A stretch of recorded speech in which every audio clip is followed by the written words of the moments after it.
best value gaming TV.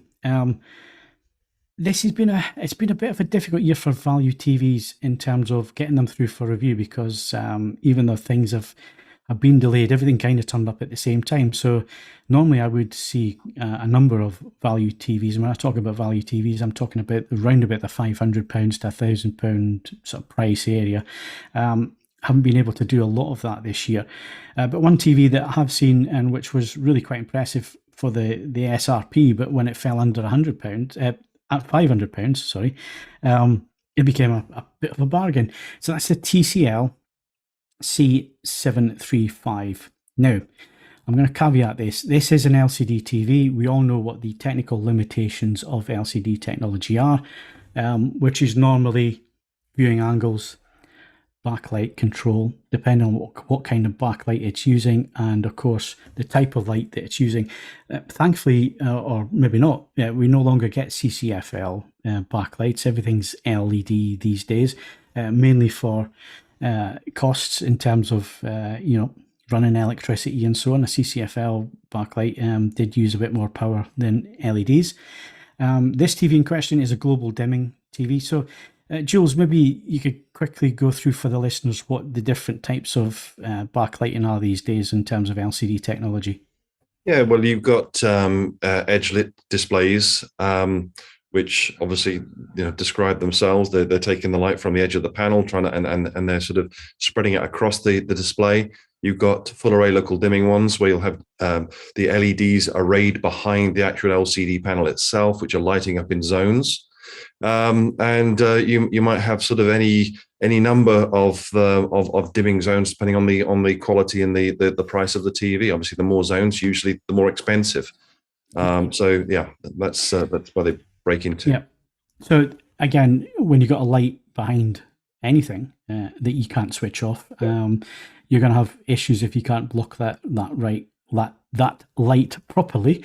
Yeah. So that is usually the issue with LCD. And of course, we got newer technologies coming along. It's the same thing, just iterations of the same thing. So mini LED's been a big thing this year as well.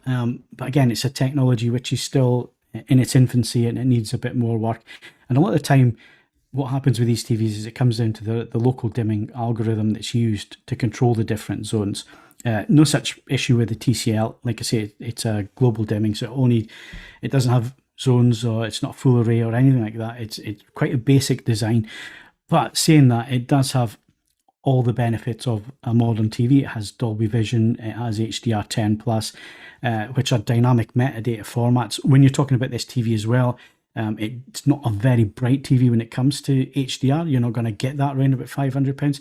So this is when Dolby Vision and HDR10 Plus become valuable because the way that they match the content to the capabilities of the display is far superior than using just a static metadata from HDR10, for example, which just gives the brightest and the black level.